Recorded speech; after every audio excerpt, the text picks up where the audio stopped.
In 480 BC, the mightiest fighting force the ancient world had ever assembled, commanded by a king who considered himself a god on earth, swept into Greece with one goal: to snuff out the world's first experiment in democracy. Blocking their path was a narrow coastal corridor known as the Hot Gates, defended by a small coalition of Greeks, anchored by 300 of the most battle-hardened soldiers ever to walk the earth, the Spartans. This is the tale of their legendary final stand, a confrontation that would reverberate across the centuries as an enduring symbol of defiance in the face of hopeless odds. But what truly unfolded at Thermopylae? And how did this tiny band of warriors reshape the entire trajectory of Western civilization? To fully grasp what happened at Thermopylae, we need to turn back the clock roughly a decade, to 490 BC, on the plains of Marathon. It was there that Persia's first attempt to conquer Greece, launched by King Darius the Great, was spectacularly and embarrassingly defeated.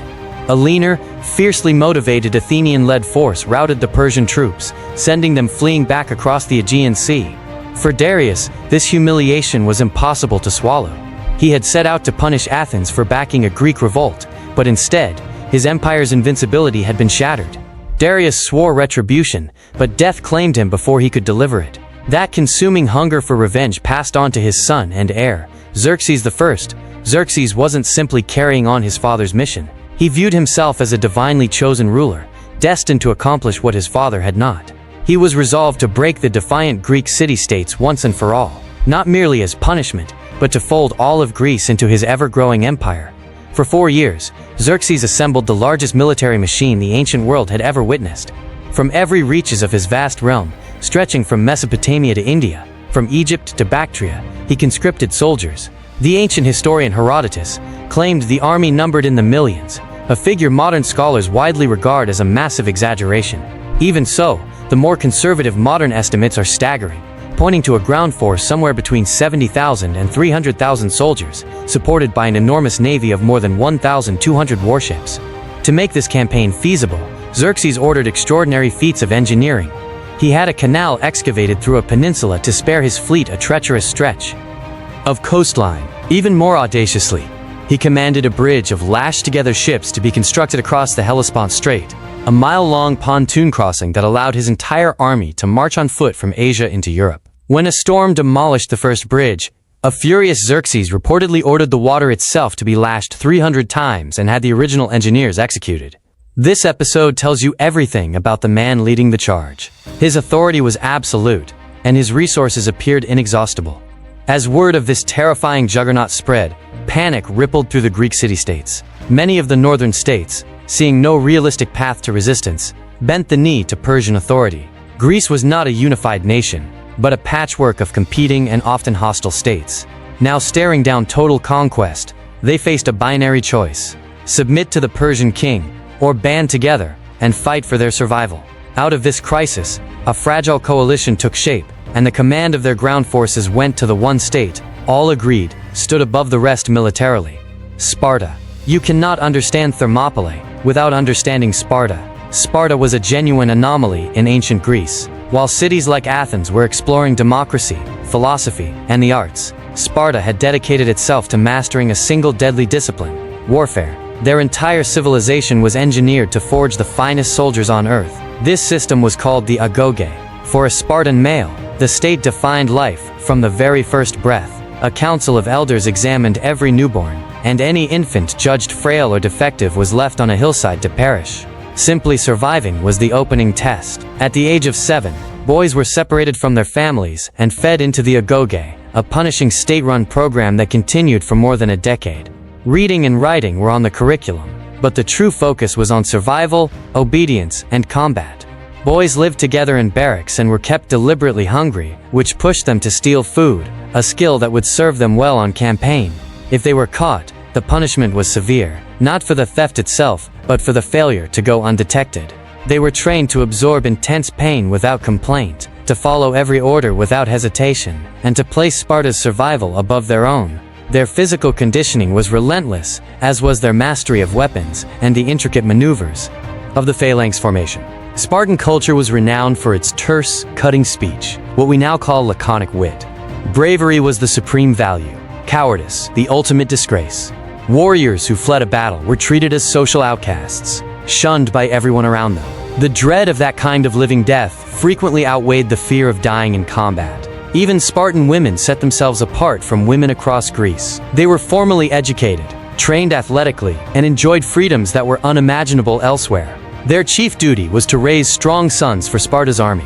One of the most celebrated Spartan sayings has mothers instructing departing sons to come home, either carrying your shield or being carried upon it, meaning return victorious or die in the attempt, since a fleeing soldier would have abandoned his heavy shield. This was the system that produced King Leonidas and his 300 royal guardsmen, men shaped and hardened in the furnace of the agoge, the living embodiment of everything Sparta stood for. And so, as Xerxes' colossal force crept southward, the Hellenic League, the alliance of Greek states, had to forge a plan. The Athenian general Themistocles, a sharp and creative strategist, proposed a coordinated land and sea operation. The concept was to bottle up the Persian army at a tight land passage, while simultaneously checking the Persian fleet at a narrow strait. This dual chokepoint strategy would prevent the navy from outflanking and resupplying the army on land. The site selected for the land defense was a pass called Thermopylae, meaning hot gates in Greek, after the sulfurous hot springs nearby. Geographically, it was a masterstroke. In 480 BC, the pass was an extraordinarily narrow corridor, barely 100 meters wide in places, hemmed in by sheer cliffs on one side and the sea on the other. This geography would serve as a force multiplier, effectively canceling out the Persians' greatest edge, their overwhelming numbers, and compelling them into a brutal, grinding frontal battle on roughly equal terms. The task of defending this passage fell to one of Sparta's two kings, Leonidas. But there was a complication. The invasion was coinciding with two of the most sacred Greek religious festivals, the Olympic Games and Sparta's own festival of Carneia. Under Spartan law, military action was strictly prohibited during Carneia. Caught between sacred obligation and civilizational catastrophe, the Spartan council brokered a compromise. The full army could not march, but Leonidas would be permitted to depart immediately with his personal bodyguard of 300 men. These were not ordinary soldiers. They were elite veterans, personally selected by Leonidas himself. Herodotus adds a sobering detail. Leonidas chose only men who already had sons, to ensure their family bloodlines would not be erased. This implies that Leonidas understood this mission might have no return. Before departing, Leonidas consulted the oracle at Delphi, the most respected spiritual authority in all of Greece. The prophecy delivered was both chilling and deliberately ambiguous. "Hear me, men of Sparta of the broad streets. Either your glorious city shall be brought low by the sons of Perseus, or, if that is not your fate, all of Lacedaemon shall grieve the death of a king from the house of Heracles." The meaning was plain enough. Either Sparta itself would fall, or a Spartan king must die in its place. For a man like Leonidas, steeped in the Spartan ethos of duty and self-sacrifice, the decision required no deliberation at all. He marched north toward his fate, gathering allied forces along the way. By the time he reached Thermopylae, the Greek contingent had swelled to roughly 7,000 men, Spartans, Thespians, Thebans, and others. It was a minuscule force to hurl against an imperial war machine. But at the narrow, hot gates, they would take their stand. Upon arriving at Thermopylae, the Greeks wasted no time preparing their defenses. They restored an old structure, the Phocian Wall, that sealed off the most constricted section of the pass, and marshaled their forces behind it. The core of this army was made up of hoplites, the heavily armored foot soldiers of ancient Greece.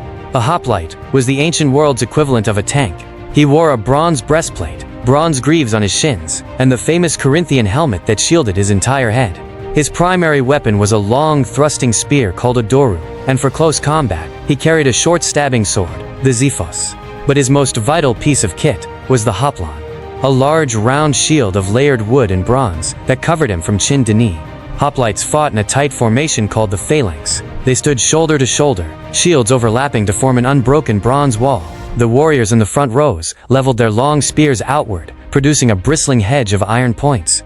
A well-drilled phalanx, particularly in a confined space where it could not be flanked, was almost impossible to break. This was the instrument Leonidas intended to use to halt the Persian tide. The Persian host arrived soon after, an ocean of men and horses extending to the horizon.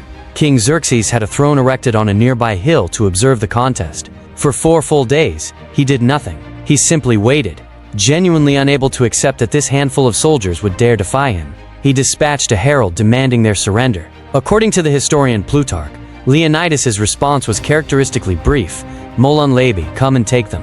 Xerxes remained confident that the sheer spectacle of his army would send the Greeks scrambling. The Greeks did not so much as flinch. They calmly anointed their bodies with oil, performed athletic drills, and combed out their long hair, a Spartan pre-battle custom they observed even when they knew they might not live to see nightfall. Xerxes' patience finally gave way. On the 5th day, he sent in the attack. The battle opened not with a charge but with a downpour of arrows.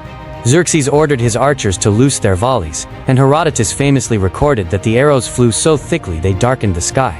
It was in this moment that a Spartan warrior named Dionysus reportedly delivered his legendary quip, "Good, then we shall fight our battle in the shade." The Greeks simply raised their heavy shields, forming a tortoise shell of bronze that turned the arrows aside. Frustrated, Xerxes committed his first infantry wave of 10,000 troops, the Medes and Kishans, instructing them to take the Greeks alive and drag them to his feet. The wave broke against the Spartan shield wall. It was a slaughter. The Persian foot soldiers, carrying lighter spears and wicker shields, were thoroughly outclassed. Their shields splintered against the bronze hoplons, and their spears were too short to reach past the Greek line. The Greeks, meanwhile, methodically thrust forward from behind the protection of their phalanx. For the Persians, it was like running headlong into a meat grinder. As men in the front went down, those behind trampled over them, the pass filled with corpses. The Greeks fought in rotating shifts to stay fresh, and they did not yield a single step. Watching from his elevated throne, Xerxes seethed. He had hurled thousands of his soldiers at a few hundred Greeks and been thrown back with catastrophic losses, while Greek casualties remained negligible. Day 1 was an utter humiliation for Persia and a stunning vindication of Leonidas's plan. They had demonstrated that in the bottleneck of the hot gates, skill and discipline could defy impossible arithmetic. But the first day was not over, and Xerxes had one more card to play. As day 1 drew to a close, a fuming Xerxes summoned his elite. He called forward his personal royal bodyguard, the legendary unit the Greeks had named the Immortals. This was a core formation of 10,000 of the empire's finest warriors, designated Immortals because any soldier killed or incapacitated was instantly replaced, sustaining the illusion of an eternal, unkillable force. These were career soldiers, better equipped than the standard infantry. Their arrival in the pass was an intimidating spectacle, armor catching the light as they advanced. Xerxes was certain that where ordinary troops had failed, his Immortals would prevail. He was wrong. The Immortals crashed into the Greek line with ferocious discipline. But the outcome was identical. They could not rupture the phalanx. During the fighting, the Greeks deployed a new wrinkle, the feigned retreat. The phalanx would appear to crack and flee, baiting the Persians into a disorganized pursuit. Then, at a signal, the Greeks would wheel around, snap back into formation instantaneously, and cut down the surprised, overextended enemy. Herodotus reports that Xerxes physically leapt from his throne 3 times in anguish as he watched even his most prized troops being dismembered. The pass had become a charnel house, piled with the bodies of his best men. By the close of the second day, the Persians had absorbed thousands of casualties while the Greek line remained intact. Morale in the Persian camp was cratering. The Greek position seemed impregnable. For 2 straight days, roughly 7,000 men had tied down an army numbering well over 100,000. Leonidas's strategy was unfolding flawlessly, but as the Greeks rested that night, a figure slipped out of the darkness. A man whose name would become a byword for treachery across the ages. His name was Ephialtes. He was a local shepherd who knew the mountains surrounding Thermopylae intimately. Lured by the promise of a generous reward from the Persian king, he walked into Xerxes' camp carrying a secret that would decide the fate of the 300 Spartans. A concealed mountain trail, the Thermopylae path, that wound around the pass and emerged directly behind the Greek position. Leonidas had not been blind to this vulnerability. He had stationed 1,000 Phocian soldiers on the heights to guard the trail. Xerxes, seizing on the betrayal, immediately dispatched his general Hydarnes and the elite Immortals to follow Ephialtes along the route under the cloak of darkness. The Persians marched through the night. As first light crept in, they stumbled upon the Phocian sentries. Herodotus tells us that the sound of the Persian column trampling through fallen leaves was the only warning the Phocians received. After a volley of arrows, the Phocians, convinced they were the primary target, pulled back up the mountain to regroup. It was a catastrophic error in judgment. The Persians had no interest in them whatsoever. They simply bypassed the Phocians and pressed on down the trail toward Leonidas's rear. A Phocian runner sprinted down the mountainside to deliver the devastating news to Leonidas. They were about to be encircled. The position was no longer tenable. The battle was lost. Leonidas called his officers together immediately. With Persians bearing down from the front and about to close in from behind, the army faced total destruction. Most of the Allied commanders pushed for an immediate withdrawal to preserve the fighting force for future battles. Leonidas agreed and released the bulk of the Greek army, ordering them to withdraw while escape was still possible. This was not defeat. It was a cold strategic calculation. The stand at Thermopylae had always been designed as a holding action. By occupying the Persians for more than 2 days and making them bleed for every foot of ground, the Greeks had already achieved their objective. The paramount concern now was getting the rest of the army out to keep the resistance alive. But Leonidas himself was not leaving. For a Spartan king, retreat was a disgrace beyond contemplation. He was bound by Spartan law, by the oracle's prophecy, and by his own unbreakable sense of honor. He and his 300 Spartans would remain. They would serve as the rear guard, holding the pass to buy time for their allies' escape, and to meet whatever fate demanded of them. They did not stand alone. In a moment of extraordinary heroism that history too often passes over, all 700 soldiers from the city of Thermopylae, led by their commander Thermopylae, freely chose to remain and perish alongside the Spartans. Their sacrifice stands as one of the most profound acts of voluntary courage in the ancient record. The 400 Thebans, by contrast, are believed to have surrendered to the Persians during the final engagement rather than fighting to the last. Some Spartan helots, enslaved servants, were also likely present. And so the rear guard was assembled. 300 Spartans, 700 Thespians, 400 Thebans who largely surrendered or were compelled to stay, and some Spartan helots. Perhaps 1,500 men in total, standing against the full weight of the Persian Empire. Knowing the end was coming, Leonidas reportedly told his men to eat a hearty breakfast, because by nightfall they would be dining in the underworld. When the final assault came, the Greeks did not shelter behind their wall. They advanced out into the wider section of the pass, resolved to take as many Persians with them as possible. What followed was raw, ferocious, last-breath violence. The remaining Greeks fought with the fury of men who had already accepted death. Herodotus records that when their spears shattered, they drew their swords. When their swords broke, they fought with their bare hands and their teeth. Leonidas fell at the center of the battle, and a savage struggle erupted over possession of his body. In the end, the sheer weight of numbers proved overwhelming. The Greeks were forced back onto a small rise where they made their last stand. Surrounded on every side, they were finally destroyed under a storm of Persian arrows. When it was over, almost every Spartan and Thespian lay dead. The hot gates had fallen. On the face of it, Thermopylae was an unambiguous Persian victory. The road into southern Greece now lay open, and Xerxes' army marched south, razing the evacuated city of Athens. In a final act of vengeful spite, Xerxes ordered Leonidas' body to be beheaded and impaled, a desecration regarded as barbaric even by the standards of the era. But the sacrifice of those men was anything but futile. Strategically, the 3-day delay had handed the Greek alliance precious time to prepare the next phase of their defense. Just weeks later, at the naval battle of Salamis, the Greek fleet under Themistocles lured the larger Persian navy into narrow straits, mirroring Thermopylae's logic, and shattered it in a decisive victory. The following year at the Battle of Plataea, a united Greek army, galvanized by the heroism at Thermopylae, crushed what remained of the Persian land forces and ended the invasion permanently. But Thermopylae's true legacy reaches far beyond battlefield arithmetic. It became a myth almost the moment it happened. It was an enormous propaganda triumph for the Greeks, surging morale and forging a sense of common identity that had never previously existed.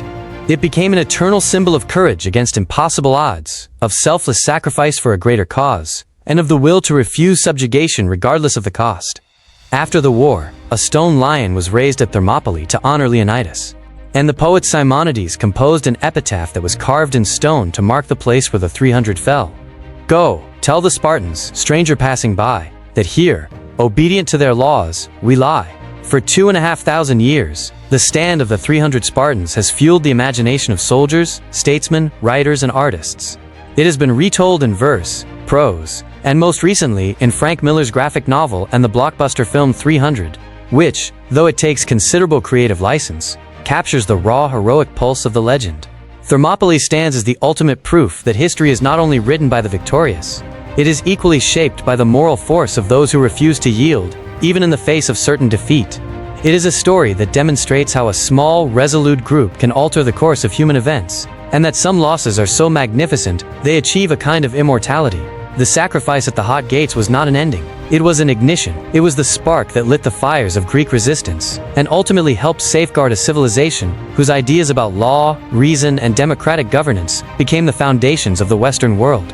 If you want to keep exploring legendary last stands and the turning points that shaped history, be sure to subscribe to the channel and hit the notification bell. Drop a comment below letting us know which pivotal battle from the past you'd like us to cover next. Thank you for watching.